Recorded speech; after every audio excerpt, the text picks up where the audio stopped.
the idea is I would like to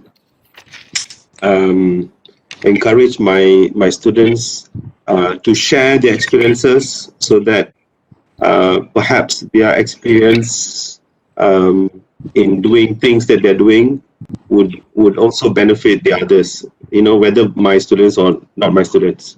So that's why initially the idea was for Aisha to share with my own group of students, but then I thought, since she's sharing, why not make it a Priscilla event whereby whatever she is going to share with us will also benefit other students in some way, or in a big way or a small way, as long as it is beneficial. Okay, so welcome, and I hope any comments, any suggestions, or how this program could be improved can be forwarded to Talha, my monitor, head of the class, as well as in terms of what Aisha is going to share, then you can directly forward to Aisha, okay, in terms of how she can improve her work and so forth. Okay, so welcome, and without wasting any more time, I hand over the session to the moderator of today's session, which is Talha. Talha, take it away. Okay, thank you, Prof. Hi, Assalamualaikum, and a very good afternoon to our esteemed Professor Professor Kabilan. Ladies and gentlemen, welcome to our sharing session organized by School of Educational Studies and Priscilla USM. This sharing session is around 1 hour, 30 minutes presentation, and another 30 minutes for Q&A. So if you have any question, please jot down on the chat section, or you may raise it later once I open for Q&A. A gentle reminder, please mute your speaker so as to minimize the echo sound and also any background noise. Okay, let me first introduce our speaker for today.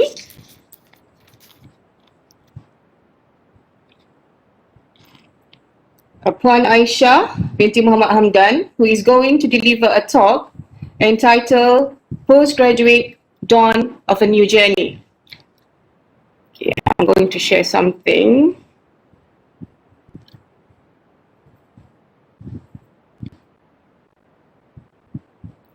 Okay,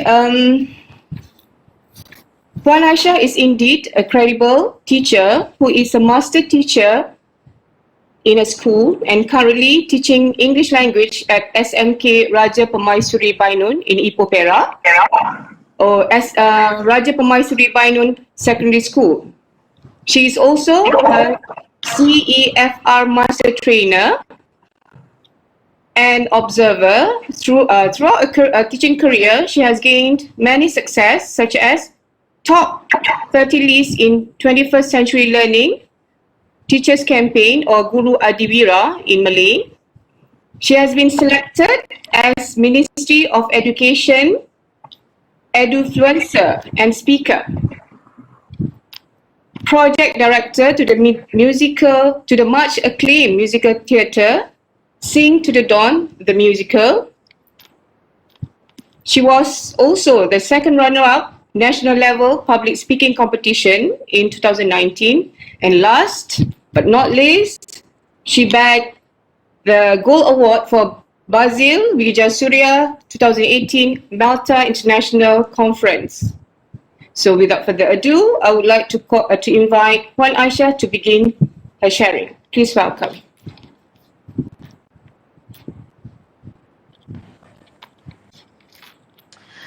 Okay, thank you so much, Talha. Thank you very much, Professor. I will share my content now.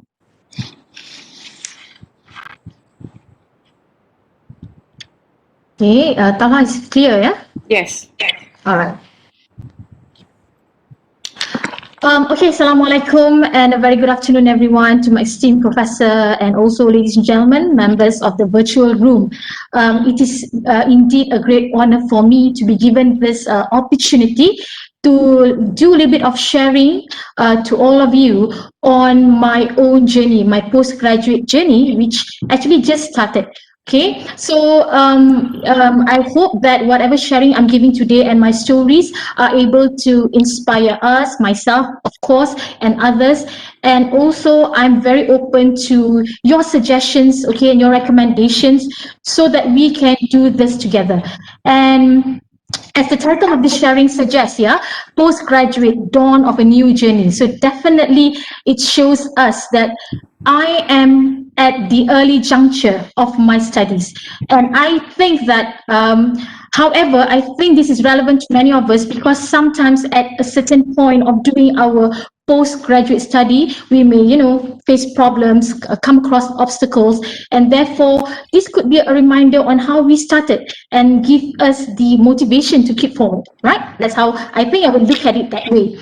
All right, so I would like to first lay out the direction of my presentation or my sharing. So let me address after this how all this began, how I started to embark on this journey, and also how I am approaching it, all right, as requested by my esteemed supervisor, and what are the aims or the plans or the implementations of what I have done so far. And again, I would like to emphasize here, I'm still at the early start, okay, beginning, so probably not that much, okay, not that much yet.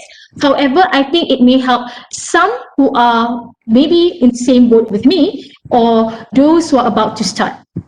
And then, of course, the very important question is, what am I doing now and what's next? So this is how I'm laying out my presentation today so that it's very clear for all of you to follow, right?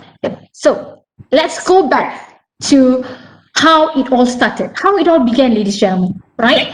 I think the biggest question that comes to our mind for each of us who have embarked on this journey would be, why do we do a postgraduate study? So this is a question that was also thrown to me by my supervisor when I met him for the first time. Why am I doing it? Why do I want to do it? So it began, I would say, somewhere in July when I applied for HLP. So I actually have been thinking about doing my master's degree for some time. Honestly, it's about for 1 or 2 years. It's just that I never had the chance to actually carry out my plan. And it so happened that this year happens to be, seems to be quite promising. It means in the sense that I think I can embark on this journey. So I applied for HLP, and when I was shortlisted for the for the interview by giving the video submission, I handed in my video. Unfortunately, I did not make the cut, which of course was a bummer on the first day. But after that, everything just falls back in place, and I think that getting the scholarship is a bonus. However, I think it depends on our self-drive to continue this. So my journey is definitely self-funded. I'm not on any study leave. And I think that many of you would also feel what I'm feeling at the moment, yeah. So next question that comes to us would be, why PhD, why masters? So if some of you who do not know me yet, all right, I am currently teaching in Ipoh as mentioned by our moderator, and I am doing my master's degree. Okay, I have enrolled for my master's degree. However, I do hope that I can graduate with a PhD. Why? Okay, let's find out after this. All right, and we have so many reasons for doing this, and no reason is wrong. Here we have our own reasons, our own challenges, and some of us could probably be doing it for prestige, for a requirement of our job, probably for knowledge, personal growth, and so on and so forth. And for myself, I would say personal growth at this point of time. All right, I really want to see how can I do this, because I've been doing so many things already as it is, being 15 years in the service. So how can I sort of upgrade myself, upskill myself? And I think that it is also important to know ourselves when we are embarking on this journey. Doing a master degree or PhD is not an easy feat. So I think that by knowing ourselves, what are our strengths, what are our weaknesses, will be in a way giving us the advantage to equip ourselves with whatever obstacles that are coming along the way. So yes, I did a little bit of soul searching in a sense as looking into myself. Why am I doing it? Why do I want to do it? And most importantly, knowing what I can do and what I can't do. So hoping that by having all these mapped out or planned before I start. At least I know what to do when I stumble, upon problems or challenges. So I think knowing ourselves is also a very important thing, so that we can cry for help when we have to. And finally, just share a little bit with you. All right. So this is my official letter. Okay, when I have been activated as a USM student.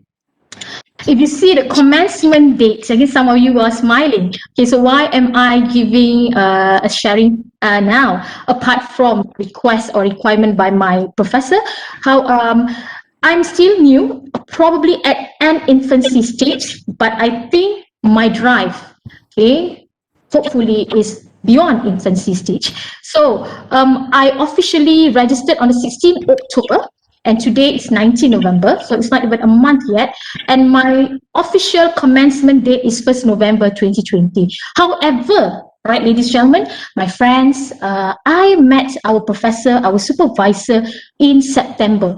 Before I was officially activated, okay, or enrolled in the master's program in USM, I have met him like twice first, because I think it is important for us to also get to know our supervisor and to show him what we want to do, what we plan to do, and see his insights, before we actually go into this path not taken. All right, next. Okay, this will be interesting.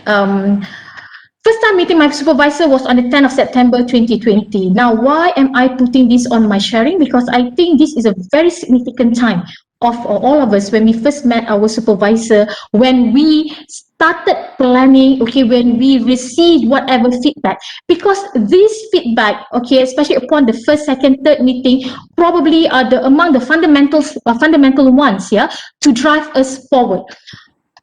And what did he ask me? So I believe that all of your supervisors, our supervisors, will be asking us about the same. Tell me your plans for research. What do you have in mind, right? And these were actually his actual words. Have you tried? Going to the next one is actually very fundamental to me. When I told him of my plans, okay, my ideas, my topic, of course, the next one would be, have you tried?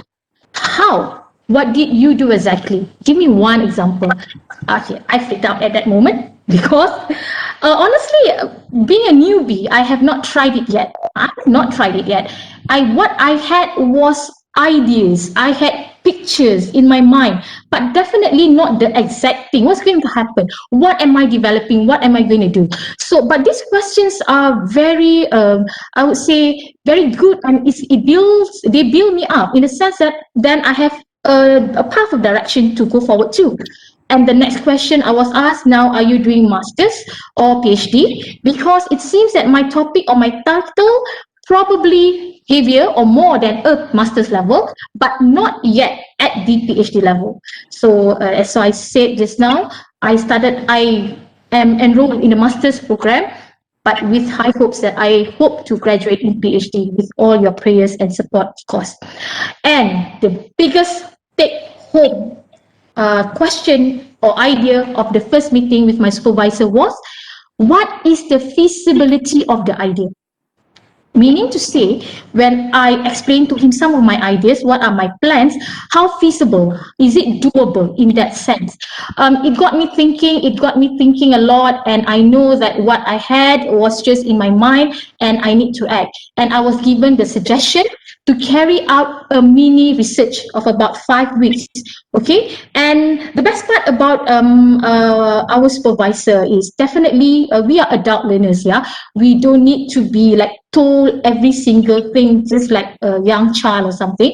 We are expected to learn, to discover and uncover whatever there is that is upon us. I guess this is what doing an adult learning is about. So he did not tell me exactly what am I going to find out from doing this mini research, but what is important is, can I actually carry it out? Okay, so again, I think that maybe some of you or many of you could connect to me, relate to me if we are also newbies, if we have just started. Some of us, maybe if you're even halfway, you can also connect to me that there are a lot of things that we need to discover, and it is through hands-on experience that helps us in the process of discovery, right? So He gave me what to read, and what to do. Okay, and one thing about me is I like to put things. I have a journal. Okay, the day I started, I will show all you the pictures after this year because I just think that this is a very good platform of sharing. I love to put everything in a journal. In my journal, I document things down because by the end of this journey, be it 2 years, 3 years, not more than that, I hope. All right, I am able to look back. I am able to go and see what did I do, what have I done right, what have I done wrong, right? And I think that this really helps me to also monitor my progress. So my journal or my writing is like day to day, or whenever I do something, I put it down so that I can also see my progress. And on top of it all, from the idea of carrying out the mini research, as I was saying earlier, is actually for me to conceptualize the research experience, which is, I think, super important, as we probably had little ideas, yeah, of what we wanted to do, unless you are a very experienced researcher. If you are not a novel researcher, then I think that you won't have any problems. But if you are just like me, how I started, then probably we really need to have a test drive. So the test drive. Okay, so I conducted the mini research as advised my supervisor, okay, my professor. What happened was I conducted a 5-week mini research, right? And I developed 5 units of module because my study is going to be a development of module, a DDR. So I think this is also a good chance for me to try developing the module. What I thought at the beginning of it all was definitely in contrast to what happened, because it was not easy to develop module out of sound theories, and also the what is in the knowledge at the moment. Okay, what I mean is I'm looking at computational thinking to be used in teaching of speaking.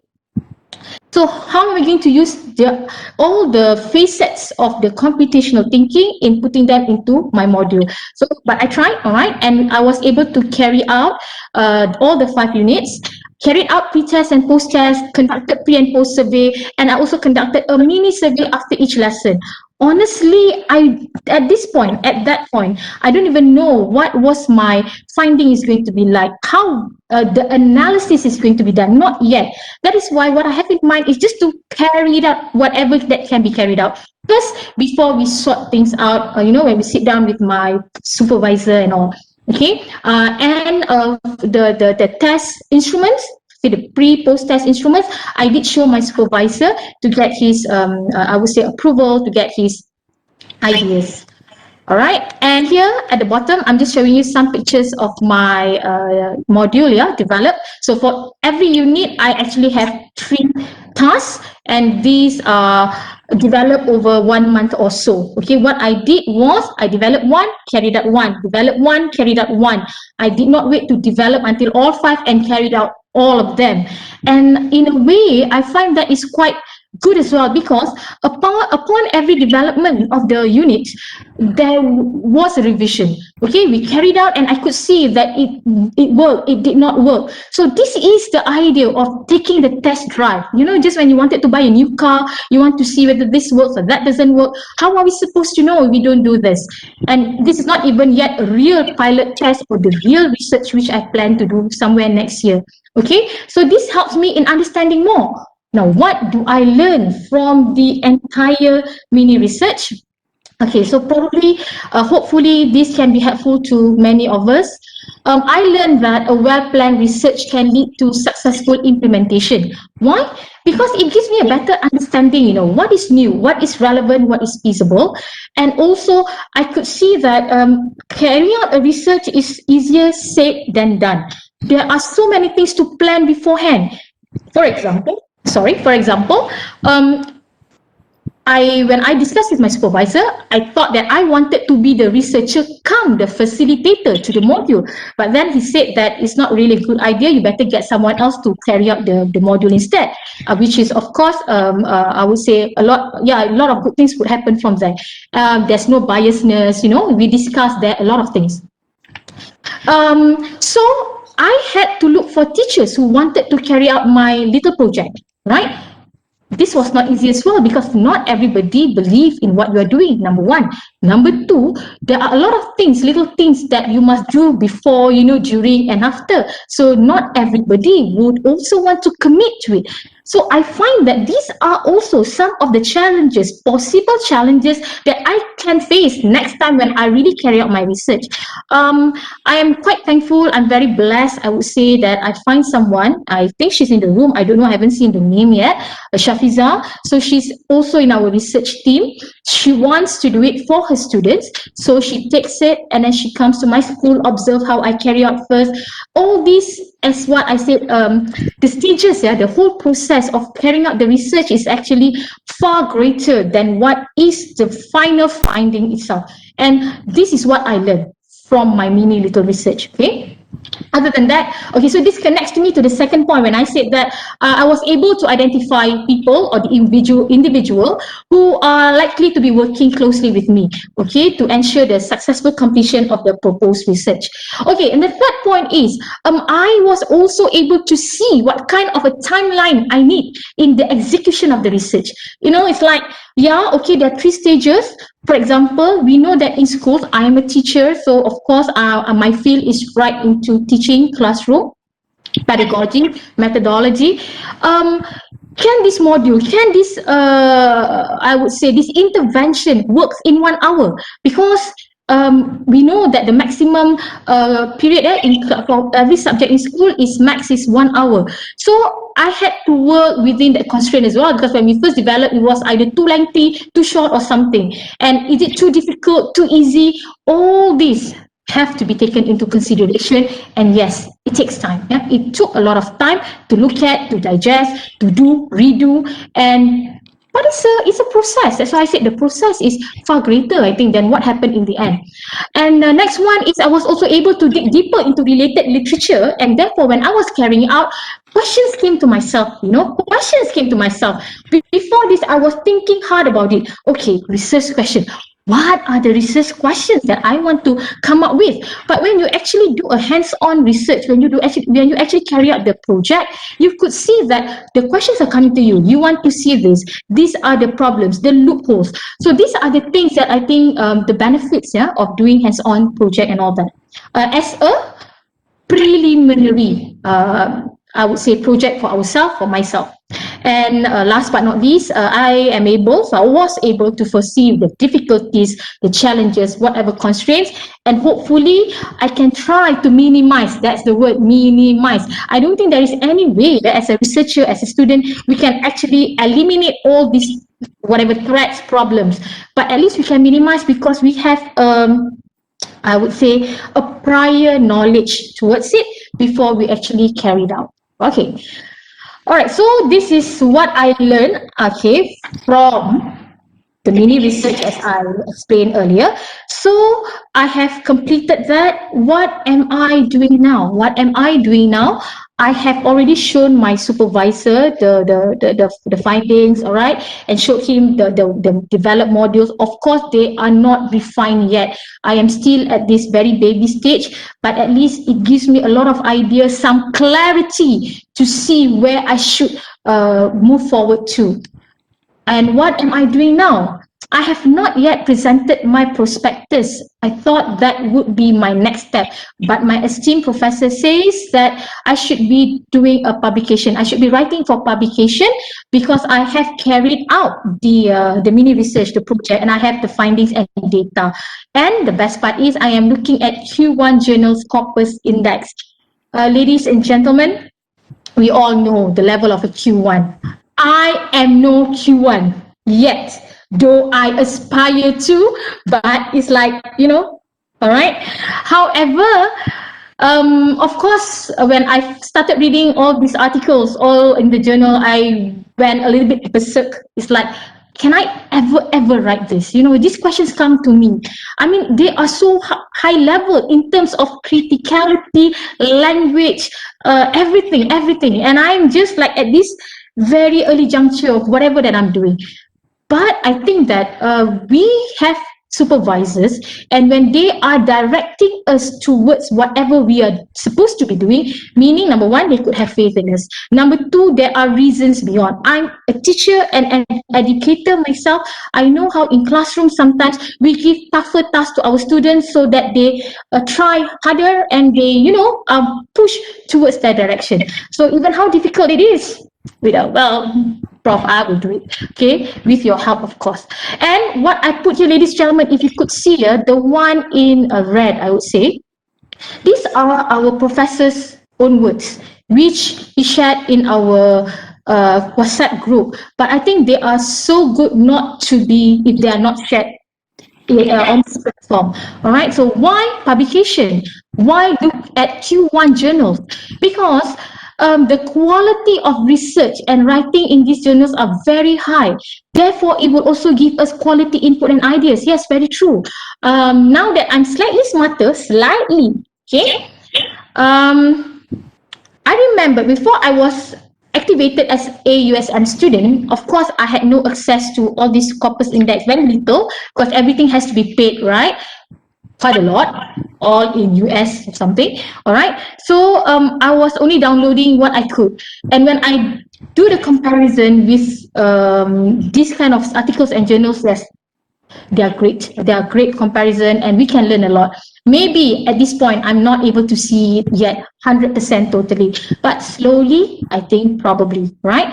And so all these are his advice, which I like to share with all of you. And can you see that when we write article journals, okay, we are, it can also improve our academic writing in our own thesis, because when we submit, we are given suggestions and critical reviews by world-renowned academics and scholars. And this, we can't get it, without doing this. So I think that this is what I'm doing now, still at a very early stage, okay? All right, so I have some pictures here which I would like to share with my audience.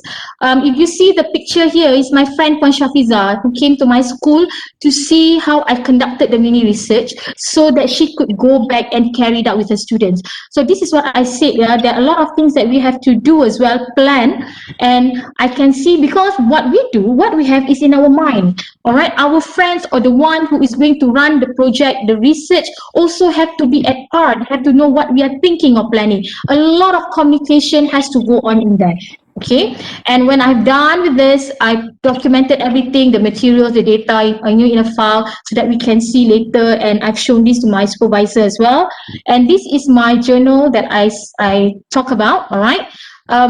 Hopefully I can have 2 or 3 of this by the end, so it's going to be like a memoir of my PG journey, okay? So I put in everything, and I think what helps me is that because it is I write it down, my thoughts, my thought processes, my problems, my challenges, questions, people I contact, what happened, everything, all the numbers are in there. Also, this is an advice from another friend who had successfully carried out his PG study.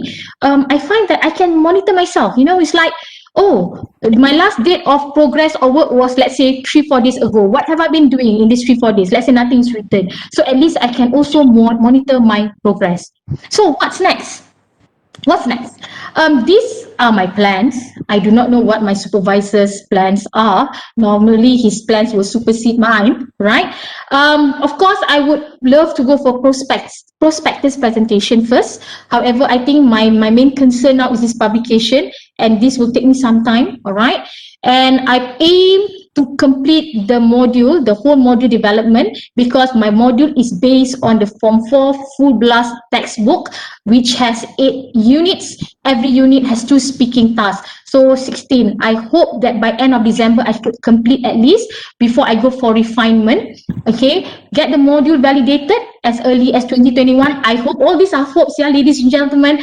You don't look at me and say, wow, this one, no. This is like hopes, aims, ambition, which of course has, a lot of things can happen along the way, all right? And I do hope to carry out the full research by March or April, especially now with this pandemic situation. We do not know. Nothing is certain. Everything is in uncertainty. So I do hope that I can carry it out, okay, as my friend has agreed. So I can also see before I carry it out what I must do. How am I going to group the students? You know, the pre-test, the pre-survey, right? And I plan to, when can I plan to have meetings with my friend, that teacher, you know, my friend Shafiza. Again, hi Shafiza, if you're in here, okay. And writing of chapter 1, 2 and 3 continuously. I know I have to start. I think some of us, we have started, we are in the middle of it, and this will also take a lot of our time. So continuously writing, okay. Proposal defense, I don't know, June, July, maybe, I don't know. This is just what I have in mind, all right. Plans and plans. And second or third publication along the way, and of course attending workshop, seminar, personal coaching and class continuously. As I mentioned earlier, this is an adult learning, and our supervisor won't be able to give us, to feed us with everything at all time, as you know, they're also bogged down with so many other commitments. So what I see is, as an adult, we also have to venture out a lot, and I am enrolled in some personal coaching classes, okay. And it helps because I believe at this point it is also important for me, for us, to build the schemata, to build our prior knowledge towards research, jargons, techniques, technicalities and whatnot, okay, because everything is so new. And to help ourselves, then probably we need to do all this. Okay, a little bit of cartoon that I found on the internet. I think we can relate to this very much. Yeah, you look on the right side, you know, that's us, a PG student, so engrossed in our work, not even knowing there's zombie outside, second coming, blizzard. Okay, all this is like so cute and true. And I think that we all can relate to this pretty closely. And what I put here is a citation. Yeah, I took this from the internet. We have heard a lot about this. I heard it a lot of times before I even started, that doing a PhD can be a lonely business or journey. But I think it doesn't have to be. So what I think Professor Kabilan has initiated is one way to show that it doesn't have to be a lonely business. We can reach out to one another. We can help with one another. And social media is definitely the new lifeline for many of us, where we can connect, we can share information, we can share videos, YouTube, Google, name it. Yeah, everything is there. And I would also like to get your attention to what I've put here, written here. If you see at the bottom, all right. Some academics are also encouraging students to write blog posts during their PhD study, okay, to be shared with other PhD student circles. So I think this is a very positive effort, all right, and that is why I like to put things down in my journal, questions, okay, queries, and when I come across them again, I can ask, because I am a visual learner. I think many of us are visual learners. We need to see things. We need to have it conceptualized, visualized before we actually, you know, do something about it. So we cannot just have it here and just think and think, you know, everything is lost above in this powerful box we call the brain. If you put it down, you put it on your social media. And I do know that many students, many PG students as well, they are so afraid to tell people, to show people that they are embarking on this journey. You know, I mean, I have that fear. I have that fear and understanding that we do not know what's going to happen. We do not know how are we going to reach the end, but the end is for sure. All right. And we are afraid to tell others or to sort of like write something. But I've come across students who said by writing it down, by posting on social media, you really are creating another sense of networking and reaching out for help. Okay. What do I have last? Okay, so I started my presentation, I started my sharing just now by showing you this. So what is the significance of it by putting it at the end of my, I'm coming to the end already, yeah? If you see how it all began, the aims, plans, implementation, what now, what's next, they are like in a circle, a cycle. I think that if I were to stumble, if I were to sort of like face problems, when whatever I'm doing now, then I go back to how it all began. Then maybe I have to recall, okay, reminisce what made me do this, how I started, what did I do, because I think constant motivation is important. Keeping the drive, the momentum is important.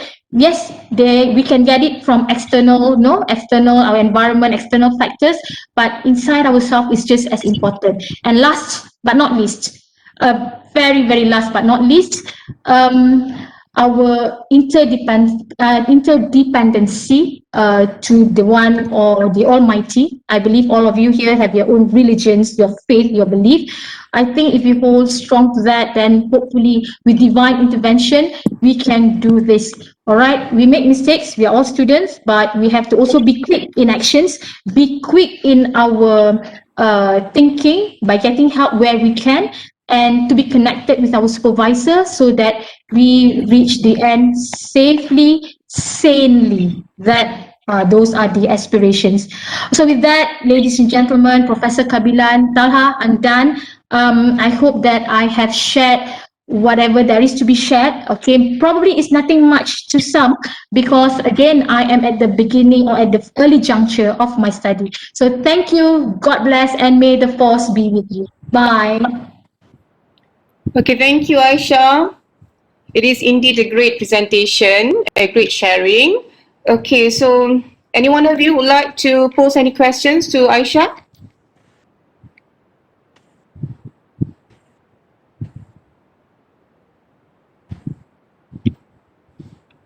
Okay, Shafiza is here. Yeah, thank you, Aisha. It was a good presentation. It would be good if you guys, I mean the participants, you are able to, switch on those who wants to ask the question. If you can switch off the video and literally speak to Aisha and ask her questions, that would be good.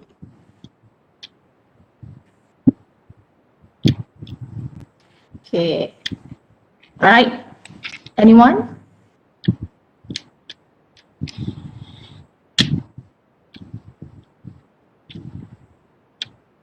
Maybe Talha could kick off. Sometimes, there must be one question. Maybe Talha, if you have any questions. I do actually agree with Aisha that she said that we can't eliminate any shortcomings or troubles or problems, but we can minimize them. I do agree with you because, doing a research is actually not a smooth journey. Actually, you have so many things, so many uncertainty. Especially during this pandemic, you need to plan and replan. You need to learn and relearn. And try to challenge yourself because you might not know what's going to happen, in the near future. I do agree with you. We can minimize those things by sharing your problems with people and also asking advice from, your circle of friends, especially your supervisor. Please, if you have any problems, you have to share so that, you don't be stressed out. You make sure you transfer your stress to others also. Okay. Oh, I think of course we have questions there, Talha. Yeah. Oh, really? Yeah. I'm wondering that would you mind sharing your first publication experience? Oh, I love this question. I haven't published anything yet. Okay. In fact, I am only like writing first, second paragraph to and fro with my supervisor. But that's the thing, because I'm looking at Q1 articles, Q1 journals. So I have to emulate, I have to write something like that. It would take me some time, I think. Yeah. But my supervisor is keen on me working on it, and he wants me to write in the best of ability. So once I think I've published, let's have another session of this. Okay, for sure. Okay, well, there's one question, Aisha. How do you come up with the computational idea or concept? This is from Munira. Moon, you can ask me over WhatsApp, okay? Okay, that's my friend from KL actually. Okay, computational thinking or CT is very much a trend of late, yeah. And but the best part is that it is a trend. Seems to be ideal in science and mathematics, STEM subjects, especially ICT. It is not much adopted or tested a lot in our language setting. So I think that will be a challenge, because I've seen, okay, I was inspired by this thesis, by this paper written by our own Malaysian student previously, okay, where she used computational thinking in teaching pendidikan seni, visual arts. So I think why not try and bring it to language setting as well? And so far, I think it's feasible, can be done, because our language activities can also be unplugged. Unplugged means not related to internet, technology, plus, I think many teachers, even students, I mean teachers as well, yeah, not everyone is so equipped with ICT, so equipped with being IT savvy. Right, Taha? You agree with me, right, Taha? Right? Because I do read regarding visual thinking strategy. It also applies in writing, argumentative writing, because you need to let students visualize and try to put it in words, because my field is actually writing. Writing. Yeah, exactly. So I think why not bind together, different theories, ideas, and see how it works. Okay, I hope that answers your question, Moon. We can do it over the phone later. Okay. Taha, is there any more? Thank you for sharing. I'm also a first year PhD. So how can I know which journals are Q1 journals? Taha? No. Prof, maybe you could answer that. Okay, that's why if you, what I can do is I can send the list of the journal. You see, the Q1 or Q2, Q3. For example, let's say Journal A, right? Journal A could be in Q1 this year, and then it could be in Q2 next year, or in 2 or 3 years from now, it could be in Q4. So the ranking of the journal is not permanent. Why is it not permanent? Because it depends on quality of papers as well as the citation. So if a paper in Journal A is highly cited by others, okay, then it will its status as a Q1 journal will remain. But if, for example, let's say this year, let's say Journal A in 2020, it has published 20 articles in total. Out of these 20 articles, none of the articles are cited by next year. So if that's the case, then the ranking will drop, maybe to Q3 or even to Q4, because there's no citation. All right. So next year, maybe the following year, let's assume all the articles are cited at least 10 times each. Then it will fluctuate. So the ranking changes. So, but there are some journals that you can see it will maintain its status because it is the leading journal in that field. For example, computer and education. For the last 10 years or so, it has remained in Q1. And computer and education is Q1 in many subcategories. For example, educational and educational research, computing and education. So it is in number 4 of the more than 200 journals. Computer and education is at number 4. So is the internet and higher education, also highly ranked, because these are very, orang kata macam mana, exclusive journals which are referred to by many academicians all around the world, researchers, and including, of course, postgraduates, postgraduate students. Can you share some of the journals title, at least, to give more insight? Oh, banyak lah. There are a lot actually. What about Springer, those are in the Springer, Springer. Yeah. Okay, Springer, Elsevier, Wiley, Blackwell, Taylor and Francis, those are publishers. Don't confuse publishers and scopers or SSCI. They are different. A publisher from a journal published in Springer could be in SSCI, could be in Scopus. SSCI and Scopus are databases. Okay. Elsevier, Springer, Wiley, Taylor and Francis, all these are publishers. So you need to differentiate. Database, the databases that USM wants you to publish in, there are three major. One is ERA, second is Scopus, the third one is SSCI. SSCI is the one which ranks the highest. Okay, so it is more difficult to publish in SSCI compared to Scopus. So, but unfortunately, I force or I paksa all my students to publish in SSCI. So that's the standard that is set for them. So they will suffer under me. Oh, a pleasant suffering, Prof. Okay, so that's the difference lah, basically.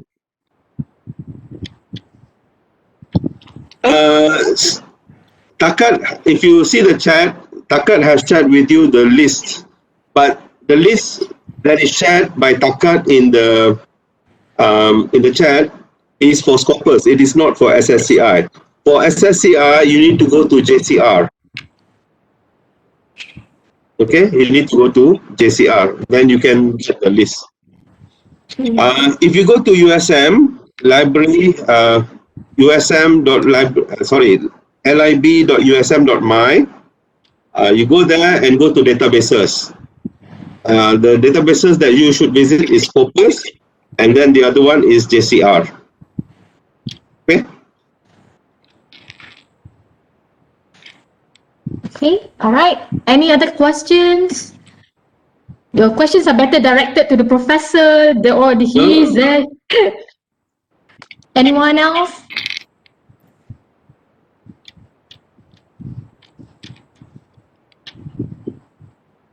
Hello. Faiza? No questions, Faiza? Muhammad Amir. Is that Amir? Amir? Yes. Yes. Here we have it still morning time. Okay. It's around 11:47. So morning, and that's a wonderful presentation. I'm sorry I actually joined late, and there were some, official. I've been in my office, so I received some phone calls, so I was busy in attending the call. I just want to have a quick summary of, the whole discussion in 1-2 minutes, if it is possible.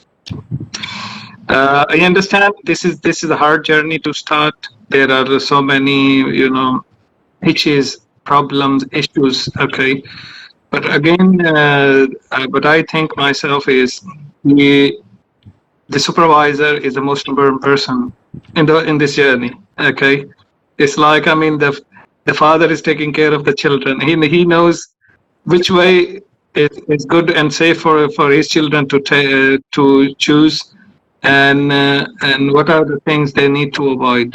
Okay, but at the same time, the personal IQ level, personal commitments and understandings and dedication, they also play a good role. Okay, like for example, if the father says, okay, do this one and do that, but the child is not doing, then the father cannot be blamed. The child should also take himself also responsible for not doing the things. But again, it's a collaborative task. Okay, the upper hand is always by the supervisor, but at the same time, as the student, it's our responsibility to listen and understand and get back to the supervisor whenever there's a little confusion. As a teacher, what I think is what we are telling the students. So myself also believe whenever there is a confusion, it's better rather than to live with that problem and to feel like shy or maybe what we say hesitant. It's better to discuss the things clearly, make your path clear, and if the things are clear in front of us from the start of the journey, then I think it will be easy for us to finish in time. That's what I would say. And if I had something just to say a quick summary, of all of your presentation, I'll be thankful to you. Thank you.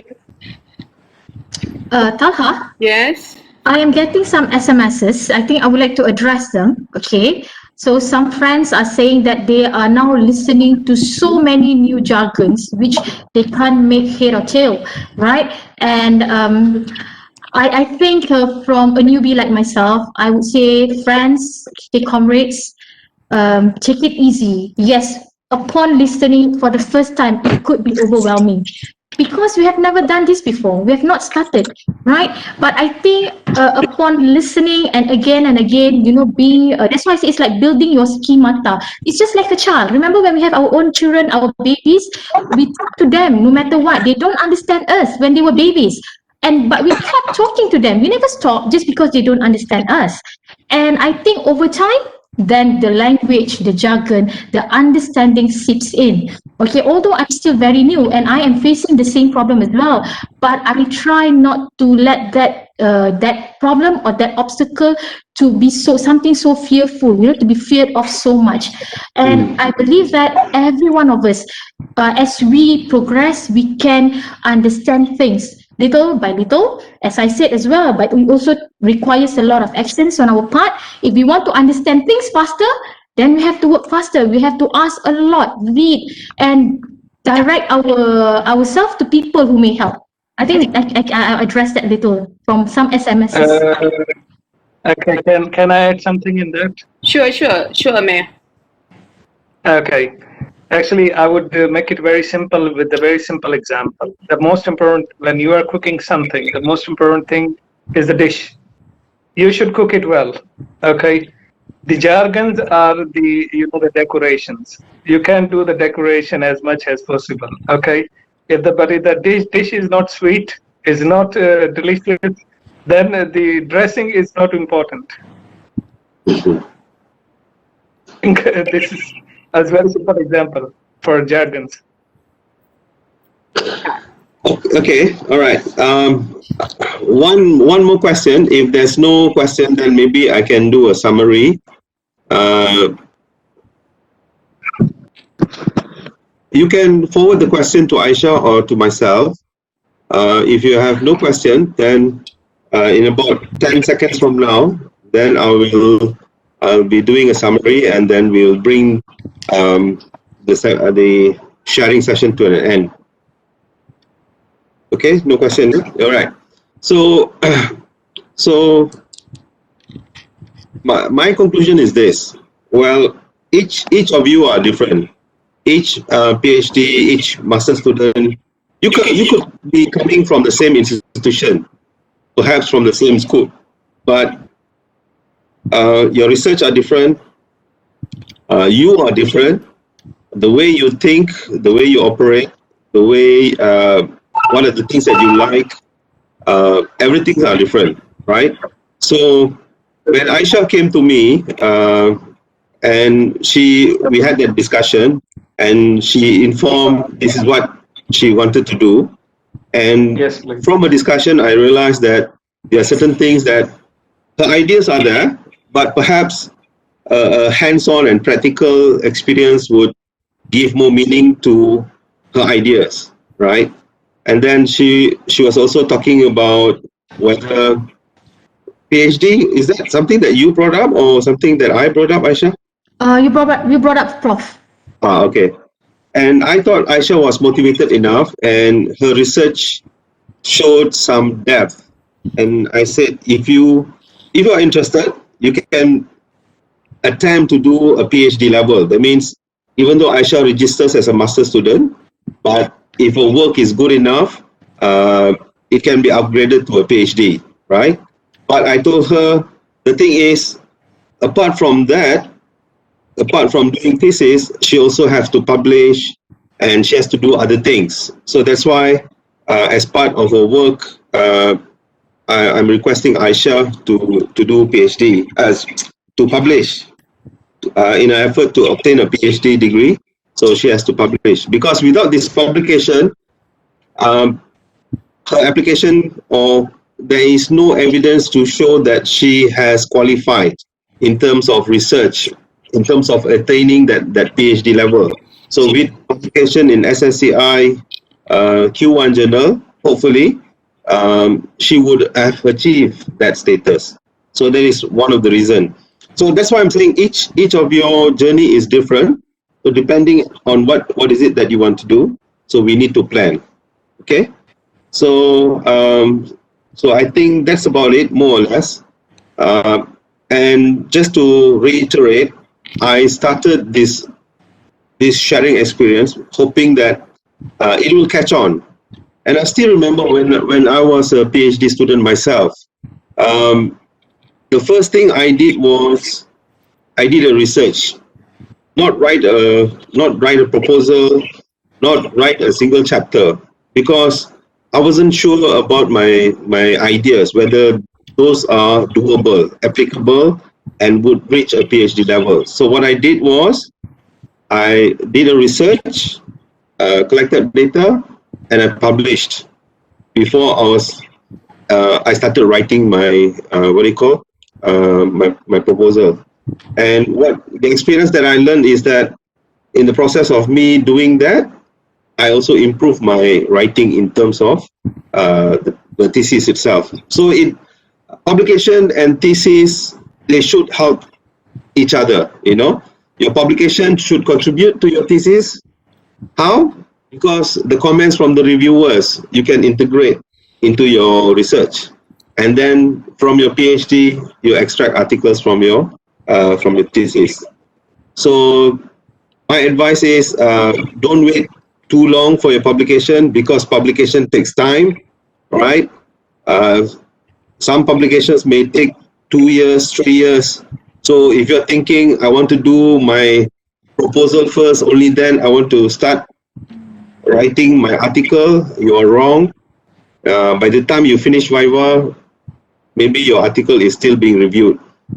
Okay, so there's always a possibility. So that's why I encourage my students to think about publication, as well as think at the same time on the same track, but on slightly different, branching out into the thesis and the publication, both.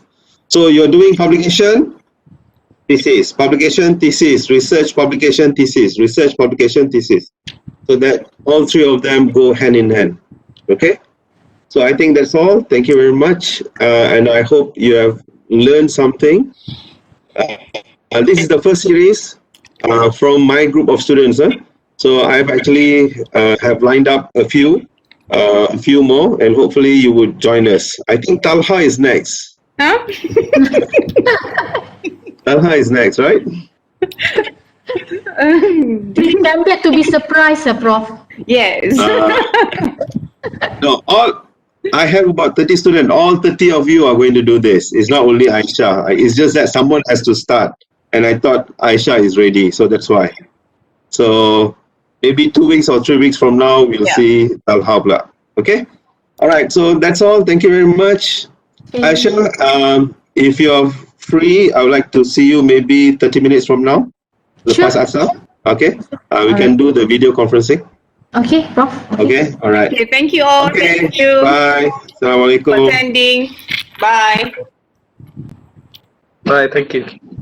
Thank you.